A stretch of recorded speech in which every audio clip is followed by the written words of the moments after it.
Hello दोस्तों, राधे कृष्णा सभी को।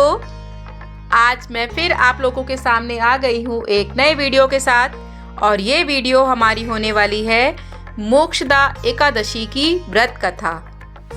भक्तजनों, जैसा कि आज 1 दिसंबर है और आज मोक्षदा एकादशी का व्रत भी है, तो आज मैं आपके लिए लाई हूँ मोक्षदा एकादशी की व्रत कथा। तो आइए इसका अनुसरण करते हैं। मोक्षदा एकादशी का महत्व।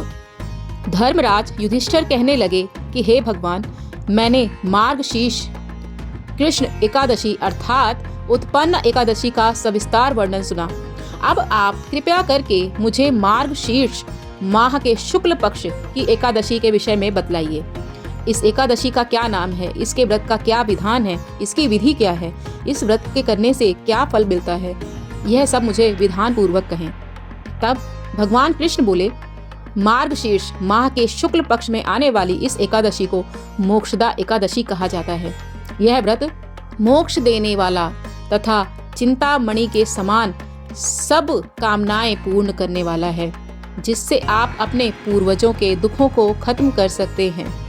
इसका महात्म्य मैं तुम्हें कहता हूँ, सुनो।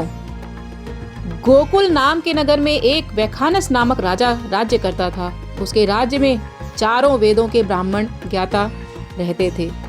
वह राजा अपनी प्रजा का पुत्रवत पालन करता था। एक बार रात्रि में राजा ने एक स्वप्न देखा कि उसके पिता नरक में पड़े हैं। उसे बड़ा आश्चर्य हुआ। प्रातः ही वह विद्वान ब्राह्मणों के पास गया और अपना स्वप्न सुनाया। कहा, मैंने अपने पिता को नरक में कष्ट उठाते देखा है। उन्होंने मुझसे कहा कि हे पुत्र, मैं नरक में पड़ा हूँ, यहाँ से मुझे मुक्त कराओ। जब से मैंने ये वचन सुने हैं तब से मैं बहुत बेचैन हूँ। चित्त में बड़ी अशांति हो रही है। मुझे इस राज्य, धन, पुत्र, स्त्री, हाथी, घोड़े आदि में कुछ भी सुख प्रतीत नहीं होता। मैं क्या करूं? राजा ने कहा, हे ब्राह्मण देवताओं, इस दुख के कारण मेरा सारा शरीर जल रहा है। अब आप कृपया कोई तप, दान, व्रत आदि ऐसा उपाय बताइए जिससे मेरे पिता को मुक्ति मिल जाए। उस पुत्र का जीवन व्यर्थ है जो अपने माता पिता का उद्धार न कर सके। ब्राह्मणों ने कहा, हे राजन, यहाँ पास ही भूत, भविष्य, वर्तमान के ज्ञाता पर्वत ऋषि का आश्रम है। आपकी समस्या का हल वे जरूर करेंगे। ऐसा सुनते ही राजा मुनि के आश्रम पर गया। उस आश्रम में अनेक शांत चित्त योगी और मुनि तपस्या कर रहे थे। उसी जगह पर्वत मुनि बैठे थे।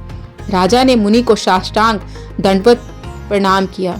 मुनि ने राजा से सांगोपांग कुशल पूछी। राजा ने कहा कि हे महाराज, आपकी कृपा से मेरे राज्य में सब कुशल है, लेकिन अकस्मात मेरे चित्त में अत्यंत अशांति होने लगी है। ऐसा सुनकर पर्वत मुनि ने अपनी आंखें बंद की और भूत विचारने लगे। फिर बोले, हे राजन, मैंने योग के बल से तुम्हारे पिता के कुकर्मों को जान लिया है। उन्होंने पूर्व जन्म में कामातुर होकर एक पत्नी को रति दी, किंतु सौत के कहने पर दूसरी पत्नी को ऋतुदान मांगने पर भी नहीं दिया।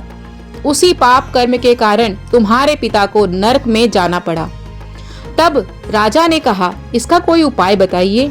मुनि बोले, हे राजन, आप मार्गशीर्ष एकादशी का उपवास करें और उस उपवास के पुण्य को अपने पिता को संकल्प कर दें। इसके प्रभाव से आपके पिता की अवश्य नरक से मुक्ति होगी। मुनि के ये वचन सुनकर राजा महल में आया और मुनि के कहे अनुसार कुटुंब सहित मोक्षदा एकादशी का व्रत किया। इसके उपवास का पुण्य उसने पिता को अर्पण कर दिया। इसके प्रभाव से उसके पिता को मुक्ति मिल गई। स्वर्ग में जाते हुए वह यही कहा, हे पुत्र, तेरा कल्याण हो, और यह कहकर वह स्वर्ग चला गया। तो भक्तजनों, ये थी कहानी मोक्षदा एकादशी की। जो भक्त इस व्रत को करते हैं उनके समस्त पाप नष्ट हो जाते हैं।